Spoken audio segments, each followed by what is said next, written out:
दोस्तों, अगर हम आपसे पूछें कि सोते वक्त क्या होता है, तो आप जवाब देंगे कि सोने से त्वचा पर ग्लो और बाल झड़ने कम होते हैं, जो कि बिल्कुल सही है। तभी तो बड़ी बड़ी सेलिब्रिटीज इंटरव्यू में अपनी खूबसूरती का क्रेडिट अच्छी नींद को देती हैं। लेकिन क्या आप जानते हैं कि इसके अलावा भी सोते वक्त कई हैरान कर देने वाली चीजें होती हैं। क्या आपके साथ भी कभी ऐसा हुआ है कि आप गहरी नींद में हो और आपको तुरंत ऐसा लगे जैसे आप झटके से नीचे गिर रहे हो, या फिर आप आधी रात को अचानक डर जाते हैं क्योंकि आपको ऐसा लगता है जैसे आपकी छाती पर कोई बैठा हुआ है, लेकिन ना आप हिल पा रहे हो और ना ही आपकी आवाज निकल रही है। अगर आपके साथ भी कभी कुछ ऐसा हुआ है तो इस वीडियो को अंत तक जरूर देखना, क्योंकि आज हम द मिस्टिका लैंड पर आपको सोते वक्त होने वाली इन सारी चीजों के बारे में बताने वाले हैं जो शायद आप नहीं जानते होंगे। आज की वीडियो काफी इंटरेस्टिंग होने वाली है, तो इस वीडियो को अंत तक जरूर देखना। नमस्कार और स्वागत है आपका द मिस्टिका लैंड पर। Number 1, falling down. क्या आपके साथ भी कभी ऐसा हुआ है कि आप गहरी नींद में सो रहे हैं और अचानक आपकी नींद डर से टूट जाती है, क्योंकि आपको ऐसा महसूस होता है कि जैसे आप गिरने वाले हो। ये कोई बीमारी का संकेत नहीं है। दरअसल जब हम बहुत ज्यादा थके हुए होते हैं या स्ट्रेस में होते हैं, तब इस चीज की संभावना होना बढ़ जाती है। ये तब होता है जब हमारा दिमाग तो सो जाता है, लेकिन हमारी बॉडी थकान की वजह से अभी भी जाग रही होती है। इसके अलावा भी अगर कभी आपकी नींद अचानक से खुली हो और आपके सामने आपको बहुत ज्यादा रोशनी दिखे या आवाज सुनाई दे, तो समझ लीजिए कि आपको आपका स्क्रीन टाइम कम करने की जरूरत है, क्योंकि अक्सर जब हम बहुत ज्यादा मोबाइल्स और कंप्यूटर्स यूज करते हैं तो ये हमारी स्लीप साइकिल को डिस्टर्ब करते हैं। इतना ही नहीं, जब हम ज्यादा स्क्रीन टाइम यूज करते हैं तो स्क्रीन से एमिट होने वाली लाइट हमारे ब्रेन और बॉडी को ये इंप्रेशन देती है कि हम अभी सोने के लिए तैयार नहीं हैं। ये आगे जाकर इंसोम्निया और स्लीप डिप्रिवेशन जैसी बीमारियों का कारण बनता है। Number 2, sexual arousal. पुरुष और महिलाएं दोनों ही नींद के दौरान सेक्सुअल एराउजल का अनुभव करते हैं। ये नींद के REM यानी रैपिड आई मूवमेंट के दौरान होता है। इस समय आपके दिमाग को ज्यादा मात्रा में ऑक्सीजन की जरूरत होती है, इसलिए खून भी तेजी से दिमाग की तरफ फ्लो होता है। इसका प्रभाव शरीर के हर एक ऑर्गन पर पड़ता है।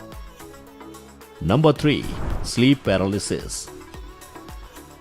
आइए अब बात करते हैं नींद में होने वाले एक और फिनोमेना की, जिसे स्लीप पैरालिसिस कहा जाता है। पैरालिसिस के बारे में तो हम सभी जानते हैं, इसी से कुछ मिलता जुलता है स्लीप पैरालिसिस। दरअसल स्लीप पैरालिसिस में इंसान की नींद से आंख तो खुल जाती है, लेकिन उसकी बॉडी मूव नहीं हो पाती है। यानी कल्पना कीजिए कि आप अपने बेड से उठने की कोशिश करें और आप उठ ही ना पाए, यहाँ तक कि आप अपनी उंगली तक ना उठा सकें। इतना ही नहीं, इस सिचुएशन में इंसान को कभी कभी ऐसा भी महसूस होता है जैसे उसकी छाती पर किसी ने कुछ वजनदार चीज रख दी हो, और डर के मारे कई लोगों को तो सांस लेने में भी मुश्किल होती है। साथ ही अगर वो इंसान चिल्लाने की कोशिश करे तो आवाज भी नहीं निकलती है। ऐसे में लोग इतने डर जाते हैं कि उनकी तबीयत बिगड़ जाती है। लेकिन दोस्तों, अगर वैज्ञानिकों की माने तो स्लीप पैरालिसिस जैसा फिनोमेना होना काफी आम बात है। इसमें डरने की कोई बात नहीं। दरअसल ऐसा होने के पीछे का कारण ये है कि जब हमारी बॉडी बहुत ज्यादा थक जाती है, तब हमारा दिमाग तो उठ जाता है, लेकिन शरीर अभी भी सो रहा होता है। Number 4, brain restoration and detoxification. Rochester university के रिसर्चर्स की माने तो जब हम सोते हैं तो हमारा ब्रेन दिन भर हमने जो बेकार की चीजें भरी हुई होती हैं उसे बाहर निकालता है, जिसे ग्लिम्फेटिक सिस्टम कहा जाता है। हमारा दिमाग बेकार की इंफॉर्मेशन को बाहर निकालकर इंपॉर्टेंट लगने वाली इंफॉर्मेशन को एक्यूमुलेट करता है।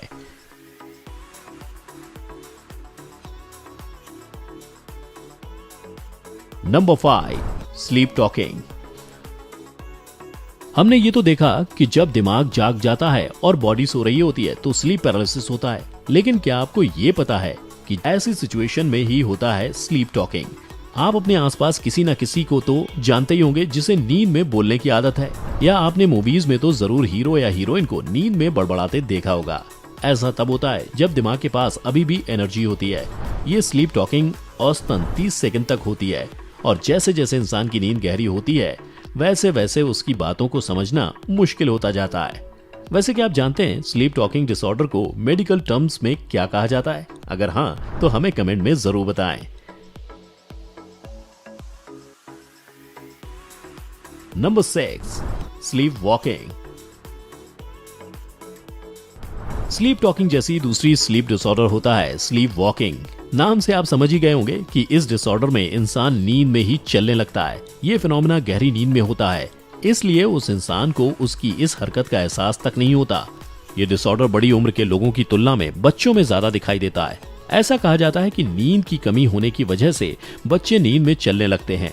इस डिसऑर्डर से पीड़ित कुछ प्रतिशत लोग तो आंख खुली रखकर भी चलते हैं। इस डिसऑर्डर के अंदरूनी चोट, नार्कोलेप्सी, स्ट्रेस जैसे और कई कारण हो सकते हैं, क्योंकि ये बीमारी किसी इंसान के लिए घातक साबित हो सकती है। इसका जल्द से जल्द इलाज कराना जरूरी हो जाता है। अगर आप भी किसी को जानते हैं जिसे नींद में चलने की आदत है, तो उसे जरूर मेडिकल हेल्प लेने की सलाह दें।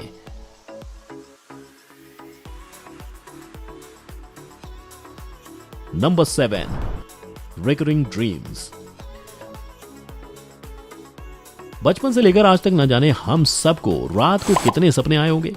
कुछ हमें याद रहते हैं तो कुछ हम भूल जाते हैं, लेकिन अगर हमें एक ही सपना बार बार आए तो वो हमें जरूर याद रह जाता है। और हम दिन में भी इसी सोच में डूबे रहते हैं कि आखिर हमें वो एक ही सपना बार बार क्यों आ रहा है, इसके पीछे का क्या कारण होगा। ये सपने हमारे लाइफ से काफी जुड़े हुए होते हैं और कहीं ना कहीं हमारे सबकॉन्शियस में ये चीजें मौजूद रहती हैं और वो सपने के तौर पर बार बार आती हैं। लेकिन हमारा कॉन्शियस माइंड जाने अनजाने में इन चीजों को समझ ही नहीं पाता है या इसे इग्नोर कर देता है। इसका मतलब ये है कि हमारी लाइफ का कोई ऐसा प्रॉब्लम या कोई ऐसी चीज है जिस पर हमें ध्यान देकर उसका सॉल्यूशन निकालने की जरूरत होती है। आप में से कई लोगों को बचपन में एग्जाम के एक दिन पहले रात को सोते वक्त एग्जाम में फेल होने का सपना आया होगा। अब आप इसे भगवान का कोई संकेत समझें, उससे पहले हम बता दें कि ये सारा दिमाग का केमिकल लोचा है। ऐसा इसलिए होता है क्योंकि हम पूरे दिन एग्जाम के बारे में सोच सोच कर खुद को स्ट्रेस कर देते हैं और यही स्ट्रेस सपने के फॉर्म में हमें दिखाई देता है। Number 8, high hormone. Human growth hormone, जिसे HGH हार्मोन भी कहा जाता है, बोन्स, मसल्स और टिश्यूज की वृद्धि और विकास यानी रीग्रोथ के लिए रिस्पॉन्सिबल होता है। जब हम सोते हैं तो यह हार्मोन पूरी बॉडी में रिलीज होता है। अगर किसी को चोट लगी है तो यह हार्मोन जख्म को भरने में मदद करता है। नन्हे शिशु में यही हार्मोन उसकी ग्रोथ और उसके डेवलपमेंट में मदद करता है। शायद इसीलिए बच्चों को सुलाने के लिए यह कहा जाता है कि सो जाओ ताकि हाइट जल्दी बढ़ेगी। Number 9, relaxation of throat. जब हम सोते हैं तब हवा को शरीर के अंदर जाने का जो रास्ता होता है वो भी आराम करता है, इसलिए तब हमारे गले को रिलैक्सेशन मिलता है। इसलिए गला थोड़ा सिकुड़ जाता है, क्योंकि जागे होने की तुलना में जब हम सोते हैं तो हमारे शरीर में कम हवा जाती है। अगर आप ये जानकर ये सोच रहे हैं कि ये हमारे लिए नुकसानदायक है, तो हम आपको बता दें इससे शरीर को कुछ भी नुकसान नहीं पहुंचता है। हाँ, गले के ज्यादा सिकुड़ने से सिर्फ एक चीज हो सकती है जो हम में से शायद किसी को पसंद नहीं है, और वो है खर्राटे लेना। Number 10, rapid eye movement. नींद के सभी चरण आपके शरीर को स्वस्थ रखने में मदद करते हैं। नींद के 5 चरण होते हैं और हर एक चरण पिछले की तुलना में गहरा होता है। जब हम सभी 5 चरणों से गुजरते हैं तो ये साइकिल वापस होती है। सबसे आखिर चरण में आंखों की मूवमेंट सबसे ज्यादा एक्टिव होती है। ये सोने के लगभग 60 से 90 मिनट बाद होती है और इसमें हमारी आंखें एकदम तेजी से आगे पीछे चलती हैं। हमें इसका पता इसलिए नहीं चलता क्योंकि हमारा मन और दिमाग का फोकस सपनों पर होता है। दोस्तों, इन सभी चीजों के अलावा नींद के वक्त और कई चीजें हो सकती हैं। अगर आप इसके बारे में कुछ और जानते हो तो हमें कमेंट में जरूर बताएं। उम्मीद है आज की हमारी इस वीडियो ने आपको एंटरटेन किया होगा।